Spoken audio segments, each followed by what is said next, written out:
My mother was a mediocre cook at best.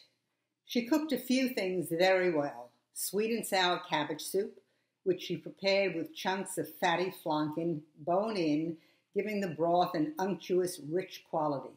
Stuffed cabbage made with rice, no raisins, she insisted. Also sweet and sour, but with just enough lemon juice to cut the sweetness. Coleslaw that was very simply the best ever. Never soggy, laced with mayonnaise and cider vinegar, a sprinkling of onion to provide some gravitas to the celery, cabbage, and carrots, and salt and pepper. Gefilte fish was her greatest challenge. She only made it on Passover. One year she served store-bought fish at the first Seder. The entire family rebelled, and she never bought it again. Every Passover, I'd go to her apartment early to set the table for the Seder dinner. "Mom, we need a different tablecloth. This one has wine stains on it," I call out. It's all right. Put a plate on top of the stains. Nobody will see them." She opens the refrigerator where the fish is chilling, takes hold of the dish, and wiggles it. The fish balls move in the broth. She closes the door forcefully. "Keep the door closed, Ellen," she orders. "The fish hasn't gelled yet. It has to stay cold." I'm always struck by how important the jelly broth is to her. No one likes it but me.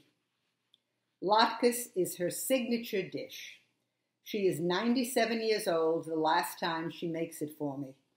I've come to visit, and as usual, she insists that I'm hungry and latkes is what I want.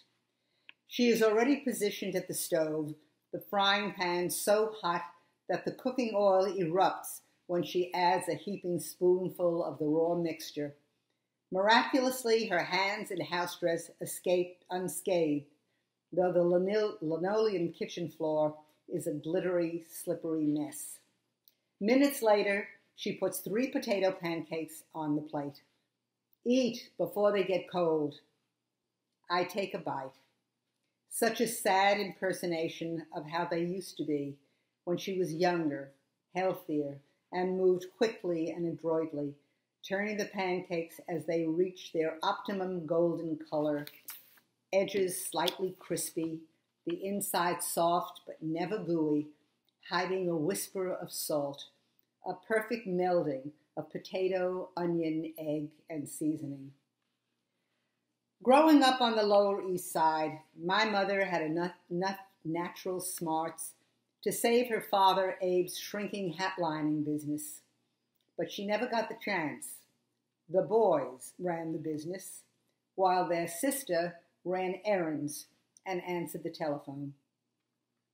One afternoon she got up, put her coat on, and walked out. No one would ever take advantage of her again, she swore. My mother was certain that she knew best and didn't hide it. When I told her I wanted to go to a woman's college, she proclaimed, "You'll never get married. Men don't like women who are too smart." And she was driven. Never having spoken in public before, she took elocution lessons before a speech to the local Hadassah. I look at her hands as she puts more latkes on my plate. Her nails are short, broken, the red polish almost all chipped off. Fatal Apple by Revlon is the color she always wore, her nails long and oval-shaped, with the moon, that little bit of white at the top of the nail, left unpolished. My mother was attractive and dressed fashionably. I was proud of her. One day, as we were walking together, I told her how pretty she looked. She turned and said, "When you get older, I'm not going to let you look better than I do." I was 13. But that was a long time ago. Today, she can barely get through the grating and the mixing.